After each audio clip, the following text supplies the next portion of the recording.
Friends, कैसे हैं आप सब। और we are already done with our environmental microbiology concepts. PYQ के क्वेश्चंस पे हमने लास्ट बार जो बात की थी वो genetic drift, gene flow, ecological guild और को एवोल्यूशन पे बात की थी। तो क्वेश्चंस के साथ कॉन्सेप्ट को समझने का जो तरीका है वो हम आगे बढ़ाते हैं। इस बार हम एक नई यूनिट पे चलते हैं which is known to be environmental chemistry. This is our first PYQ series. बाकी सीरीज़ को भी आप पूरा देखिए, हमारे चैनल को सब्सक्राइब करिए if you are preparing for this subject. Numerical question पे चलते हैं। एक शहर है in a city, 4 million car travel और they approximately travel 35 kilometres. Hydrocarbon emission है 3.5 gram per KG. Assuming that the molecular weight of all emitted hydrocarbons is equal to methane CH4, और हमें क्या बताना है, how much hydrocarbon is release in the city every day. A good numerical question. ऐसे questions ही आते हैं gate environmental engineering में। तो आप इस क्वेश्चन को अगर समझ के सॉल्व कर लेते हैं तो आप उसकी भी प्रिपरेशन कर रहे हैं तो काफ़ी फ़ायदा होगा। तो इसका सॉल्यूशन है हमारे पास, लेकिन क्वेश्चन को समझते हैं। तो हम क्या करेंगे कि एक शहर में इतनी कार चलती हैं, एक कार इतना किलोमीटर चलती है, तो एक कार अगर 35 किलोमीटर चलती है तो 4 मिलियन कितना चलेंगी। यूट्यूब पे आपने देखा होगा 1 मिलियन 1 बिलियन, तो 1 million is equal to 10 lakh. 1 lakh में 5 जीरो तो 10 में हो गए 6। तो ये सब कॉन्सेप्ट्स आपको पता होंगे। अब इसके साथ हम क्या करेंगे, 4 मिलियन कार कितना किलोमीटर चलेंगी, 4 मिलियन इंटू 35। और अगर एक कार एवरेजली एमिट करती है 3.5 ग्राम पर किलोमीटर, तो 3.5 को भी मल्टीप्लाई कर देंगे, यानी ये तीनों को आपस में मल्टीप्लाई हम कर देंगे। तो क्लियर सोल्यूशन हम आगे देखते हैं क्या किया है, ये आप यहाँ पे देख सकते हैं। तो वही मैंने आपको जैसे बताया, टोटल कार्स जो हैं ये कार्स हैं, इनको 35 से मल्टीप्लाई करके किलोमीटर निकाला और फिर इनका जो एवरेज एमिशन था उससे मल्टीप्लाई करके टोटल एमिशन निकाला। Now the molecular weight is 16 for methane CH4. Now there is a division of this molecular weight by the total gram. ऐसा इसलिए हुआ क्योंकि हमें निकालना है यहाँ पर total number of moles. Moles हम क्यों निकाल रहे हैं, क्योंकि इन द क्वेश्चन कंसंट्रेशन निकालने की बात हो रही है, अमाउंट निकालने की बात हो रही है। तो ये जो अमाउंट है मीटर क्यूब में, आप क्वेश्चन के आप इनके ऑप्शंस को देखिए।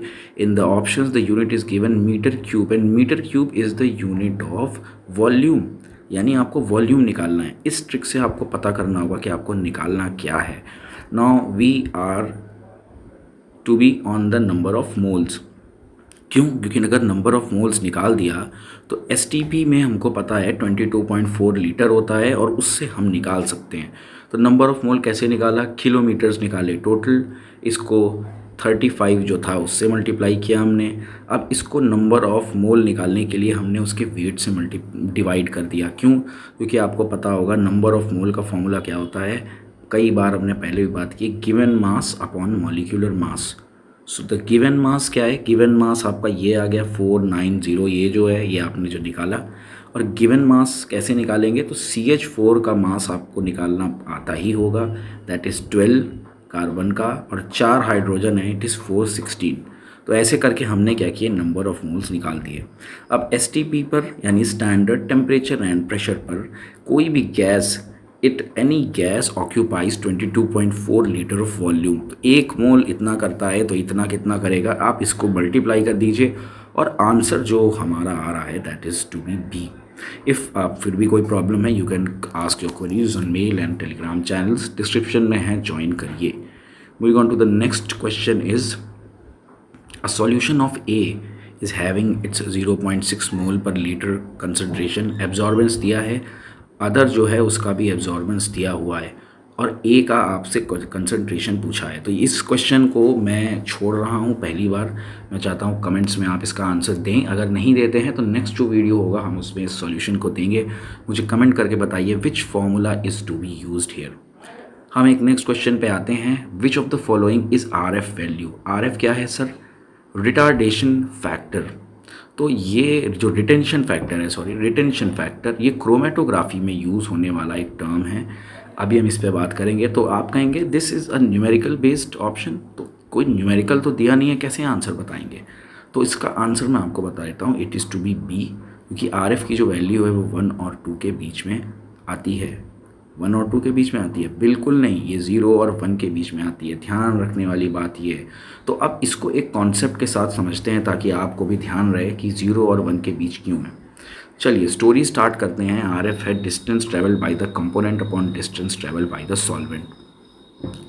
पेपर क्रोमेटोग्राफी जो होती है, क्रोमेटोग्राफी मतलब अलग अलग कंपोनेंट्स को एक सॉल्वेंट से अलग करना, ठीक है, to distinguish all the components. इसमें एक स्टेशनरी फेस होता है और एक होता है मोबाइल फेस। आपको थोड़ा बहुत लॉजिक पता होगा। तो ये जो पेपर क्रोमेटोग्राफी है, ये ऐसा कुछ पेपर होता है। यू ले अ स्पॉट, ये आपने यहाँ पे एक स्पॉट डाला। इस स्पॉट में क्या है, इसमें दोनों हैं, कौन कौन, सॉल्यूट एंड सॉल्वेंट। ये आपका पूरा स्टेशनरी फेस इसमें पड़ा हुआ है और जो आपका मोबाइल फेस है वो भी इसी में रहता है, लिक्विड में। तो अब क्या होगा, वो जो मोबाइल फेस है वो धीरे धीरे इन सब लोगों को लेके ऊपर चढ़ता है और यहाँ तक पहुँचता है। इस बीच में वो अलग अलग पार्टिकल्स को छोड़ता जाता है और ऐसे हम किसी भी चीज़ को, कोई डाई हो, कोई और सॉल्वेंट हो, उसमें क्या क्या मिला है उसको अलग कर सकते हैं। मान लीजिए आप चाय बनाते हैं, टी, तो आपने उसमें मिल्क डाला, टी लीव्स डाली, शुगर डाली, तो हम इनको अगर अलग करना चाहते हैं तो कैसे करें। लेकिन ये क्रोमेटोग्राफी से अलग नहीं होता। बस आप इस बात को समझिए कि ऐसे किसी भी चीज़ को अलग करने के लिए, किसी डाई को अलग करने के लिए, किसी सॉल्वेंट के सब्स्टिट्यूएंट्स को अलग करने के लिए हम क्रोमेटोग्राफी यूज़ करते हैं। तो यहाँ एक मिला हमें बी, यहाँ एक मिला हमें ए। क्यों मिला पी और ए? क्योंकि ये जो मोबाइल फेस है इसमें इनका एब्जॉर्बेंस का लेवल अलग अलग है। इस वजह से ये यहीं पर मिल गया, ये यहीं एब्जॉर्ब हो गया, ये थोड़ा लेट एब्जॉर्ब हुआ तो ये ऊपर मिला।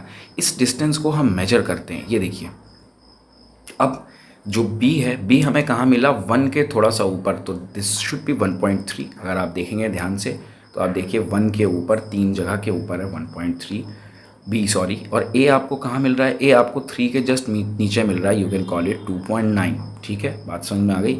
और सॉल्वेंट हमारा कहाँ तक जा रहा है, 4 तक। ठीक, तो अब इस फॉर्मूले में अगर RF आपको निकालना होगा P का, so how would you compute. So RF क्या होगा, distance travelled by the component. B ने कितना डिस्टेंस ट्रेवल किया है, 1.3। Total distance travelled by solvent कितना है, 4। ये हो गया B का। और अगर A का आपको निकालना होगा तो कैसे निकालेंगे, 2.9, ये हमने अभी देखा, डिवाइडेड बाई 4। ये जो वैल्यूज़ हैं ये हमेशा आती हैं बिटवीन 0 एंड 1।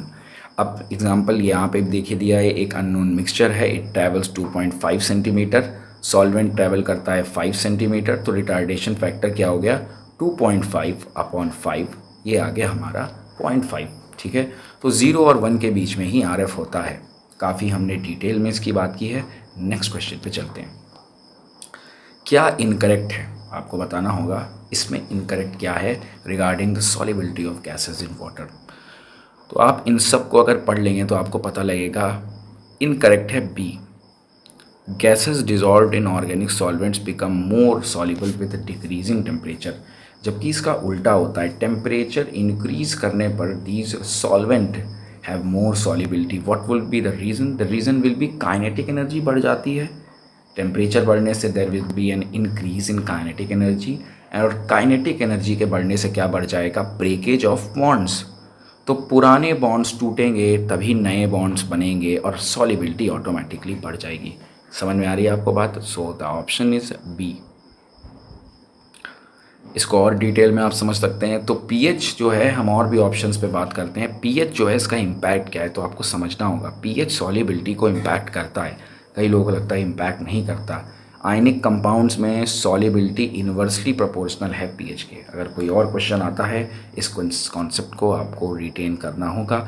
हम नेक्स्ट क्वेश्चन पे आते हैं, व्हाट इज़ लाइसोक्लीन।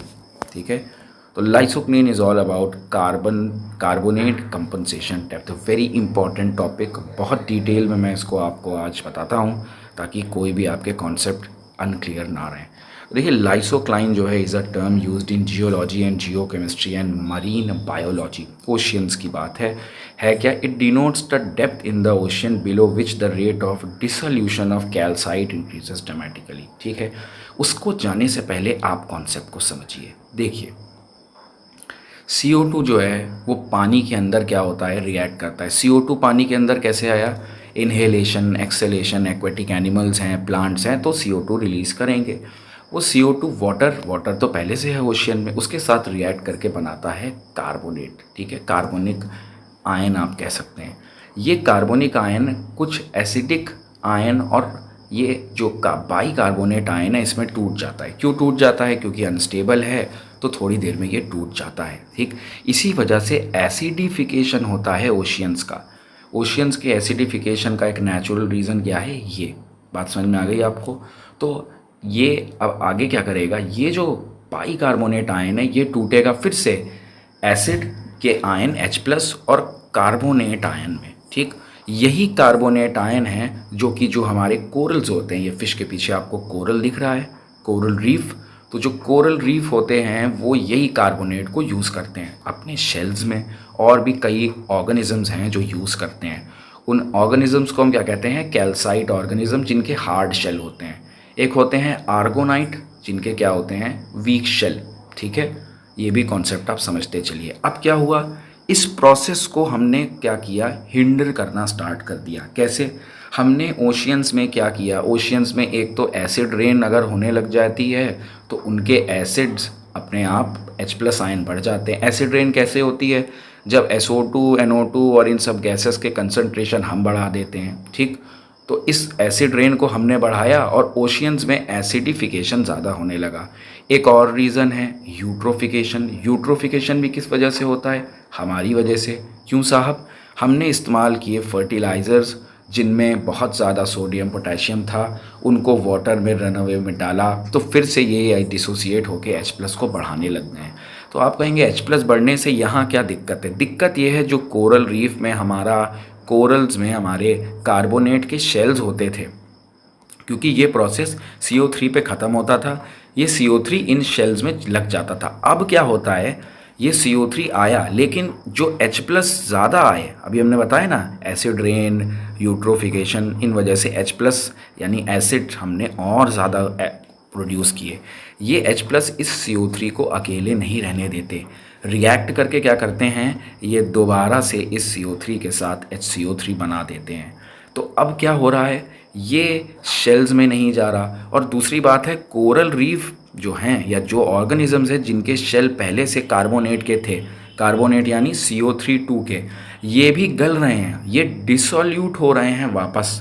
ये है पूरी स्टोरी ओशियन एसिडिफिकेशन की। Now coming to a topic, lysocline और CCT क्या है। CCT वो कॉफ़ी वाला मत समझिएगा, this is carbon compensation depth, इसको भी ध्यान में रखिए, आगे इसका क्वेश्चन है। इस डायग्राम पे आते हैं तो आप देख सकते हैं ये एक ओशियन का स्ट्रक्चर डायग्राम है। इस पे देखिए, ये ऊपर एक आप देख रहे होंगे फोटिक जोन। यहाँ पे क्या होता है, कार्बोनेट जो है वो कंज्यूम्ड होती है, मतलब जो नॉर्मल ऑर्गेनिजम्स हैं जिनके कार्बोनेट के शेल्स होते हैं वो यहाँ पर आते हैं, तो इनमें कार्बोन्यूट जो है वो आके ऊपर एक्यूमुलेट होने लगती है और इनका शेल बन जाता है, ठीक। तो थर्मोक्लाइन, एक लेयर थर्मोक्लाइन आपको पता है जहाँ टेम्परेचर का थोड़ा सा चेंज आता है, और यहाँ पर आपको दिख रहा होगा, यहाँ पर थोड़ा सा सैचुरेशन डेप्थ है। अब एक ब्लू कलर की आपको यहाँ पे लेयर दिख रही होगी, दिस इज़ नोन एज लाइसोक्लीन। लाइसोक्लीन क्या होता है, इसके जस्ट नीचे से क्या होता है, कैल्साइट जो है यानी जो कार्बोनेट है इसका डिसोल्यूशन स्टार्ट हो जाता है, मतलब ये इसका ह्रास होना स्टार्ट हो जाता है, इसका डिके होना स्टार्ट हो जाता है। देखिए लिखा है डिमिनिशिंग कार्बोनेट, और उसके जस्ट नीचे एक और कौन सी लेयर है, CCD, कार्बोनेट कंपनसेशन डेप्थ। इस लेयर के नीचे तो कार्बोनेट मिलता ही नहीं है, वो सीक्वेस्टर हो जाता है फ्लोर पर, यानी ज़मीन में चला जाता है। कहने का मतलब है अगर कोई ऑर्गेनिज्म गलती से लाइसोक्लीन में आ गया तो उसका जो शेल है कार्बोनेट का वो डिके होना स्टार्ट होगा, और अगर वो ऑर्गेनिज्म गलती से CCD के नीचे लेयर के पहुंच गया तो उसका शेल बचेगा ही नहीं, वो पूरा का पूरा शेल डिके हो जाएगा। बात को समझिए। अब ओशन एसिडिफिकेशन की वजह से एक और चीज़ हो रही है क्या, ये जो लाइसोक्लीन की लेयर है ये ऊपर बढ़ रही है, मतलब पहले ये यहाँ थी, अब ये इस येलो वाली लाइन के पास कई ओशियंस में मिल रही है। यानी पहले जो ऑर्गेनिज्म यहाँ पर खुद को सेफ़ मानता था अब वो भी सेफ़ नहीं है, CCD की लाइन भी ऊपर आ रही है। तो ये बहुत बड़ा कॉन्सेप्ट है, हम इसको पूरा कवर इस पर नहीं कर सकते, but hope you would understand. तो वापस आते हैं क्वेश्चन पर, लाइसोक्लीन का क्या मतलब है। लाइसोक्लीन का मतलब है कार्बोनेट कंपनसेशन डेप्थ, क्योंकि सैलिनिटी से का कोई लेना देना नहीं, pressure compensation nothing to take, density gradient also nothing to take. तो इसका सिर्फ एक मिलता जुलता स्टोरी है ये, इसीलिए आपको दोनों चीज़ें एक साथ समझाई। Hope you would understand. आप क्वेरीज पूछिए तो हम आपका रिजोल्यूशन भी देंगे। अगला क्वेश्चन आता है calcite compensation depth is the depth जहाँ पर क्या होता है rate of calcium carbonate forming and sinking is equal. क्यों इक्वल सर? अभी मैंने आपको बताया इस लेयर के नीचे नहीं रहेगा कुछ, ठीक है, लेकिन इस लेयर पे पूछ रहा है। देखिए क्वेश्चन वापस देखिए, calcite CCD is the depth where, जहाँ पर उस लेयर पर क्या होता है, तो उस लेयर पर क्या होता है फॉर्मेशन एंड डिके इक्वल होता है, लेकिन उसके जस्ट नीचे क्या है CCD के नीचे जो जाएगा फिर उसकी लेयर वो नहीं बचेगी और वो सारी की सारी लेयर निकल के वापस ज़मीन के ओशियन में सीक्वेस्टर हो जाएगी। Hope you would understand. और ये एक और क्वेश्चन देख लेते हैं उसी सेम टॉपिक का, लाइसोक्लीन एंड कंपनसेशन डेप्थ इंक्लूड, किस फैक्टर्स पर ये दोनों डिपेंड करते हैं? तो सिंपल सी बात है, टेम्परेचर पर करेंगे, वाटर पर करेंगे, और क्योंकि आपको पता है कि pH भी अभी हमने देखा सॉल्युबिलिटी से बिल्कुल अफेक्टेड है, उस पर भी करेंगे, और ये करेंगे अमाउंट ऑफ सेडिमेंट पर भी। ये किस पर सिर्फ नहीं करेंगे, तो ये सरफेस वाटर B और ये हमारा ऑप्शन E क्लोरीन, इनसे इसका कुछ लेना देना नहीं है, ठीक है। पानी कैसा भी हो उसमें ये प्रोसेस होते रहेंगे। इसके अलावा बहुत से क्वेश्चंस हैं, we have to go far, इस पे हम आगे बात करेंगे। Subscribe our channel. Thank you and have a nice day.